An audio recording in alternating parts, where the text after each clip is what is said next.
راضی برضائے رب، رب کی رضا پر راضی رہنا.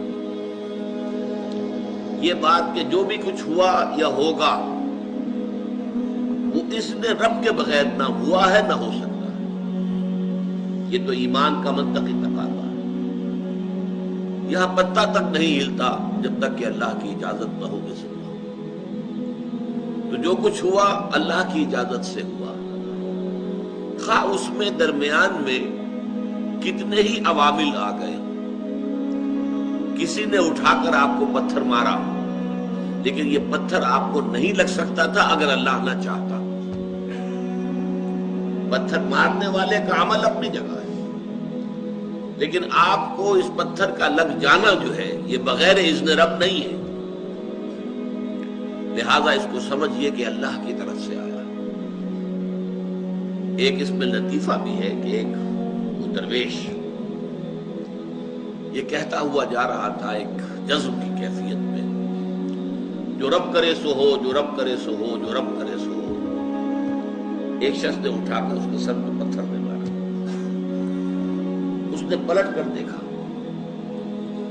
تو شخص نے کہا مجھے کیا دیکھتے ہو، جو رب کرے سو ہو. اس درویش نے جواب دیا کہ یہ پتھر مجھے تو رب کے مارے ہی لگا ہے، لیکن میں دیکھ یہ رہا تھا کہ بیچ میں منہ کس کا کالا ہو گیا، کس نے اپنے لیے جو ہے وہ عذاب اللہ کا کما لیا. ورنہ مجھے بہرحال یہ پتھر لگا ہے تو اس میں اذن رب شامل ہے. اچھا، اب جو شے اذن رب سے ہو رہی ہے، بندہ مومن کا اگر اپنا تعلق اللہ کے ساتھ مخلصانہ ہے، اس میں منافقت نہیں ہے، اس میں ریا نہیں ہے، اس میں دھوکہ نہیں ہے، اس میں فریب نہیں ہے. مخلص، مخلصین لہ الدین،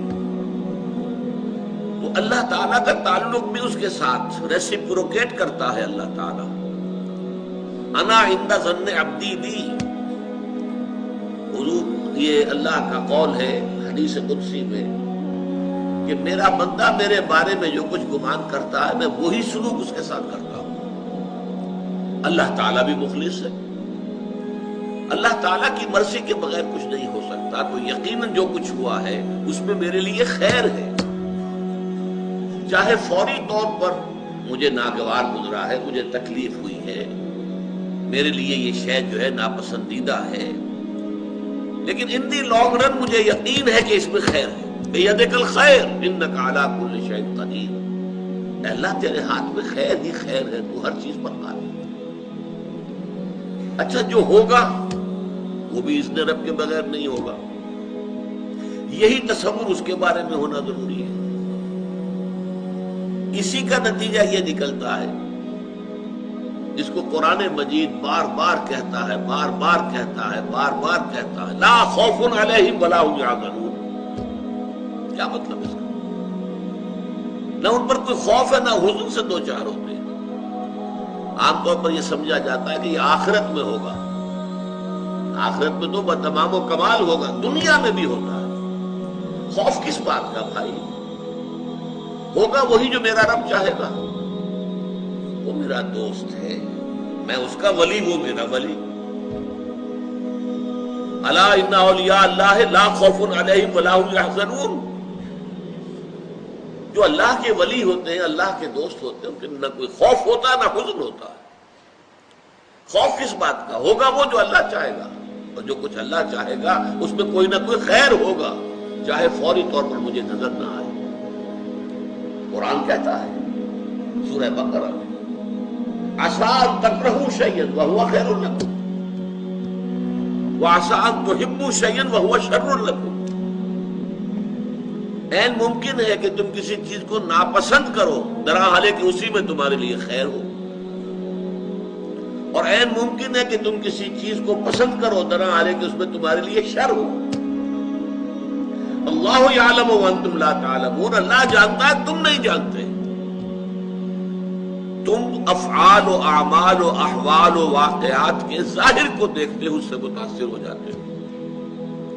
اس کے پردے میں کیا مشیت ازدی ہے، کیا ارادہ خداوندی ہے، اس کے پشت پر کیا چیز ہے جو اللہ تعالیٰ کو مطلوب ہے، یہ ہمیں نظر نہیں آتا.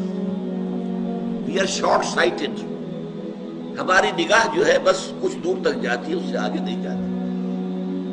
لہذا افعال و اعمال و احوال و واقعات کے صرف ظاہر پر ہماری نگاہ ہے، باطن پر تو ہے ہی نہیں. لہذا ہم اس سے متاثر ہوتے ہیں. تو در حقیقت ایمان کا حاصل الا ان اولیاء اللہ لا خوف علیہم ولا هم یحزنون. اللہ کے دوستوں پر نہ کوئی حزن ہے نہ خوف ہے، سوال ہی پیدا نہیں ہوتا. اسی طریقے سے قرآن مجید جو ہے بلند ترین مقام جو انسان کا ہو سکتا ہے، اس کی تعبیر کے لیے الفاظ استعمال کرتا ہے رضی اللہ عنہم ورضوا عنہ. اللہ ان سے راضی ہو گیا، وہ اللہ سے راضی ہو گئے. یہ باہمی رضامندی ہے، دو طرفہ اللہ کے ساتھ تعلق ہوتا ہے، دو طرفہ تعلق ہوتا ہے. تم اللہ سے محبت کرو گے، اللہ تم سے محبت کرے گا. تم اللہ کے ساتھ مخلص ہوگے، اللہ تعالیٰ تمہیں واقعہ اپنا مخلص بندہ بنا لے گا. تم اللہ کی طرف چل کر آؤ گے، اللہ تمہاری طرف دوڑ کر آئے گا. تم بارش پر آؤ گے، اللہ ہاتھ بڑھائے گا. تم اسے محفل میں یاد کرو گے، اللہ اس سے کہیں بہتر محفل میں تمہارا تذکرہ کرے گا، ملائکہ مقربین کی محفل میں. تم اللہ کو اپنے دل میں یاد کرو گے، اللہ اپنے جی میں تمہیں یاد کرے گا. یہ دو طرفہ معاملہ ہے. تم اللہ کی مدد کرو گے، اللہ تمہاری مدد کرے گا. ان تنصروا اللہ ینصرکم ویثبت اقدامکم. اگر تم اللہ کی مدد کرو گے، اللہ کی مدد سے مراد کیا؟ اللہ کے دین کی مدد، اس کی نصرت. اللہ تمہاری مدد کرے گا. یہ رضی اللہ عنہم ورضوا عنہ سورہ مائدہ میں بھی آ رہا ہے، سورہ توبہ میں، سورہ مجادلہ میں، سورہ بینہ میں 4 مرتبہ.